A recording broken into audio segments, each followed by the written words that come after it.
drive big league cars, you need flat bombs.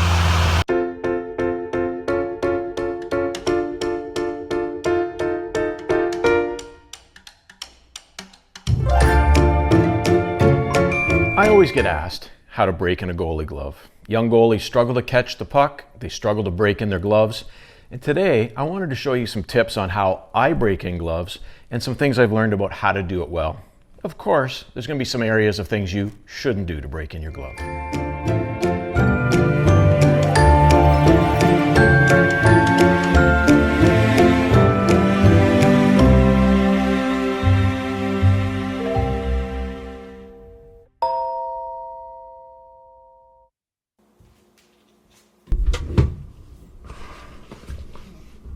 Really, Steve? Really?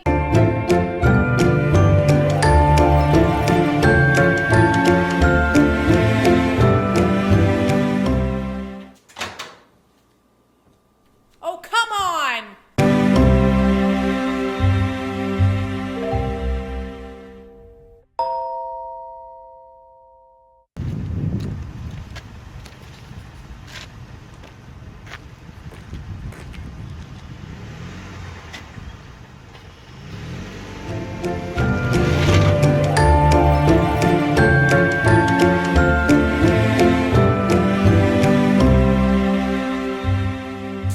You want to turn it up full blast as hot as it can go. And this is something I recommend an adult do with a kid. I don't want younger kids playing around with this. An adult should be helping you with this. And first things first, when you get it hot, nice and steamy, you want to let it run down the palm and through that crack on the outside of the glove. And for about a minute, you're going to let the water coat that area. Nowadays, there's no real leather in gloves, so mink oil and treatments and stuff you put on it is never going to help, and water's never going to hurt synthetic material. So you get that crease perfectly hot for about a minute. After that, we want to go in and get all the internal finger channels and the internal palm part all with that tap hot water. Now obviously we don't want anybody getting burned, so this again needs to be done with adult supervision. I don't want kids doing this, burning their hands. So after about a minute, you're going to drain it out of both sides.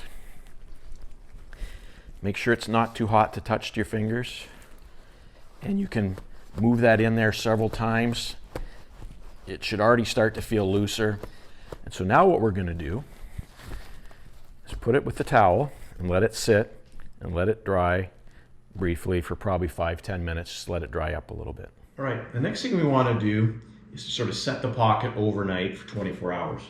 You can use pucks, softball, any object you want to fill up that pocket. I found an old John Deere wheel that's going to fit that pocket nicely. We're going to get that to close nicely, sealing up exactly how we want it. And then all we're basically going to do is take a string and get that thing nice and tight. So that's going to be held nice and tight overnight. We can do it with a string. I also like to maybe put something heavy on it. And by getting that nice closure exactly how you want it, this is going to set the break and set the closure on your glove. Nice and tight that is. You got your pocket set, fully filling it up. And then we can move on to the next step.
One of the key tests to see if your glove's broken in well enough is to make sure you can hold the stick with just your trapper.